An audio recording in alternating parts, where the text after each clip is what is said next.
plates on their bones.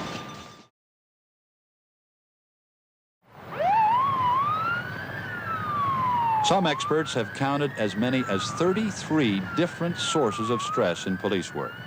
But we're not talking about numbers. We're talking about people.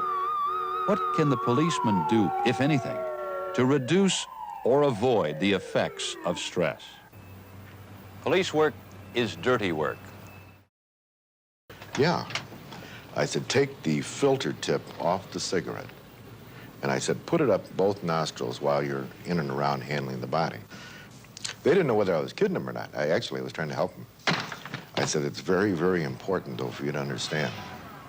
When you place the body into the wagon, don't hit too many bumps on the way to the morgue.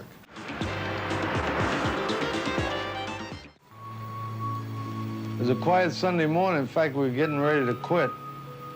And the call come in that there was a man standing on the steps over on Orchard Street. And this man, from what the person said, they called.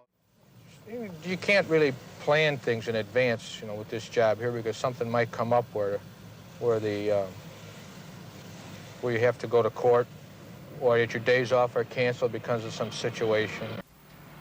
46, 1028s are not coming back. All District 2 cars, we're not getting 27s or 28s back. When we think about police work, we have images of sirens screaming, cars speeding, guns shooting.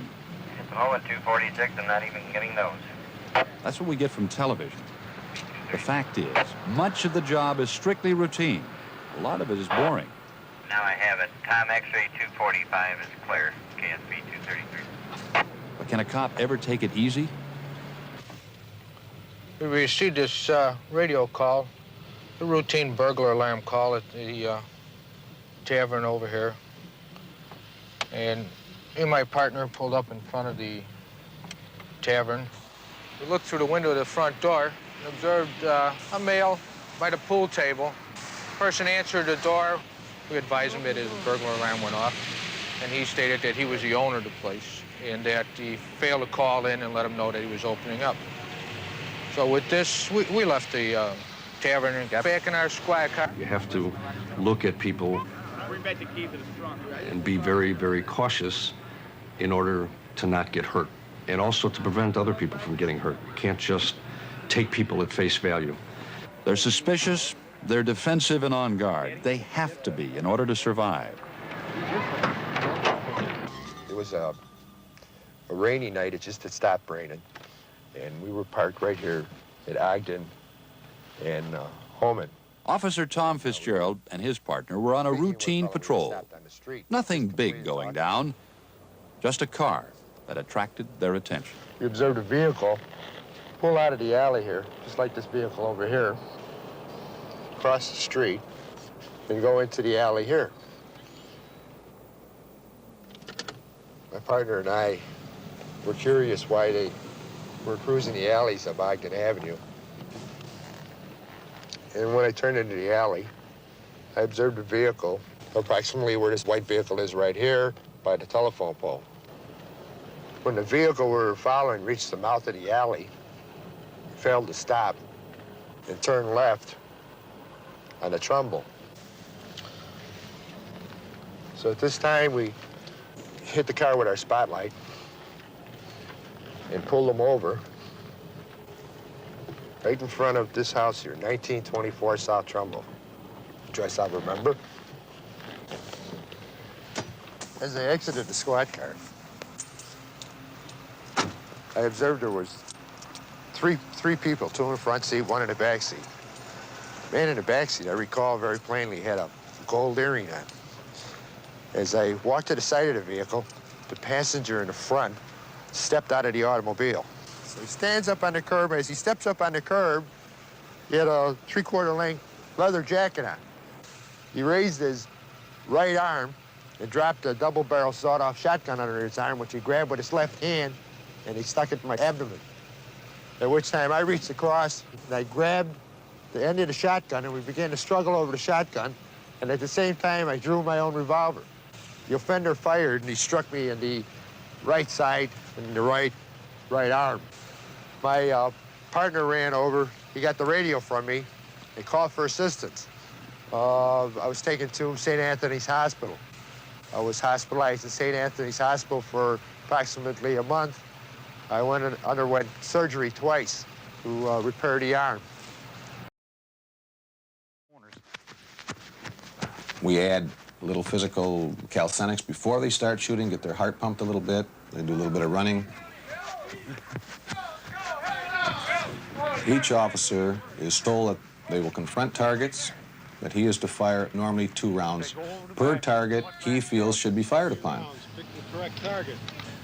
All this thing is trying to disrupt the main thought, and that is to fire upon your adversary, and the correct one. Should be fired on. Kill shots, headshots. One more. Got it. He's guided only into which area, what spots that he goes next. And he's also instructed that he listens to only one person, the man who is constantly at his side. Mervyn! Mervyn! I told you to listen to me only! Come on! With the different harassment techniques that we use to try to take their mind away from what they're, the concentration of what they're supposed to be doing. Quick! No! This fire! Guy on the left, machine gun! We have hecklers, we'll have other distractions, and certainly you could have distractions out on the street. The difference in the targets that we're using for our stress course is that we have a colored type target, more real-like, picture of a man or a woman, as compared to the standard silhouette target that many departments use, something very similar to this.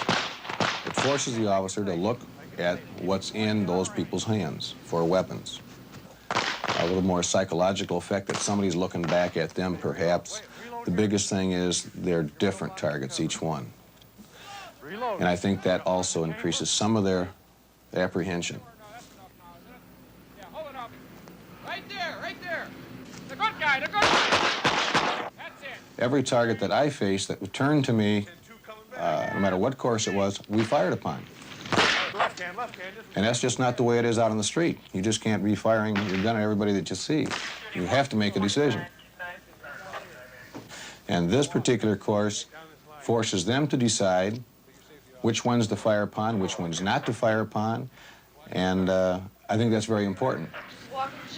Yep, watch these targets. Watch these targets. Hold it right there, that's enough. Take a look, which one? Guy on the left, Jack Grover!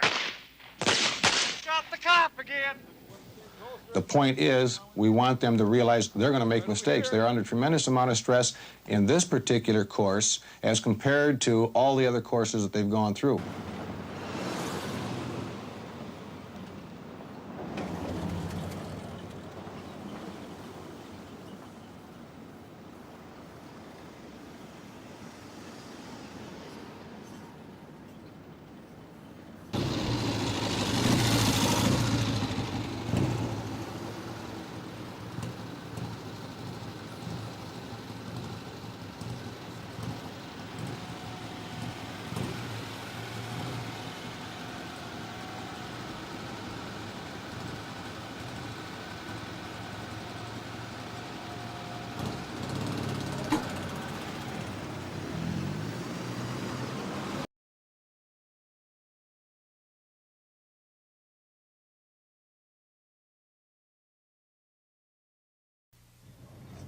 Can I get back, Lord? I said, Vice Lord! Saturday night, March the 7th, Chicago's West Side. 51 suspected vice lords are arrested after taking over a pinball parlor on North Cicero. Asked what they were doing there, they replied, We're trying to protest for the kids on the ladder. That's what we doing. The kids that's getting killed on the ladder, we wearing black ribbons from. And they're going to lock us up. And that's what they're going to do. Police doubt that, but say one thing they do not doubt is the fast and furious reemergence of the vice lords, who, like the El Rukins, according to authorities, have gone into the narcotics business, the sale of the heroin substitute teas and blues, and who also allegedly are into extortion, burglary, and prostitution. The gang you're referring to didn't exist 7 months ago. The leadership of that started this new gang As the Elrukans claim to be a religion, the vice lords appear to be following suit, and according to informed sources, are looking for a church to found on the west side.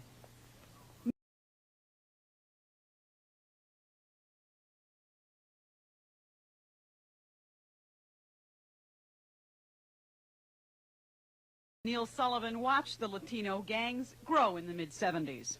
So I believe that possibly they might evolve into the same situation that the black gangs are in now.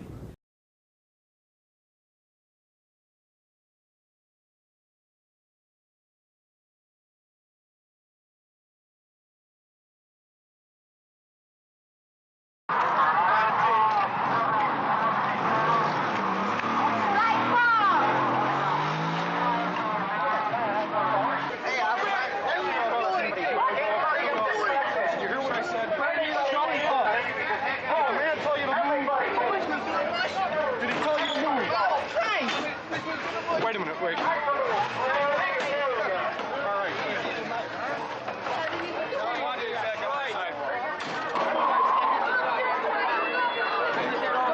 Wait a minute, man. This is freedom of speech, man. This is freedom of speech. I had to wait college for you guys. Hey, I just waved it.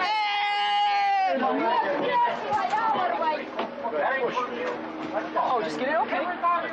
Everybody. Get in. See you to my map. Hey, where's that one who hit me? I got hit with the rock.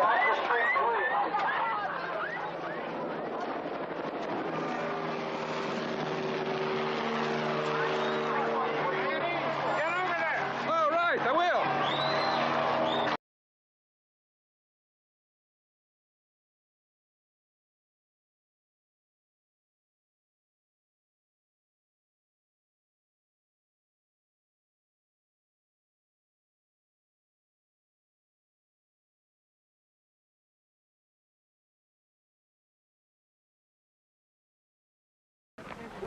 Car 53, car 53. Car 52. Car 52, I have the information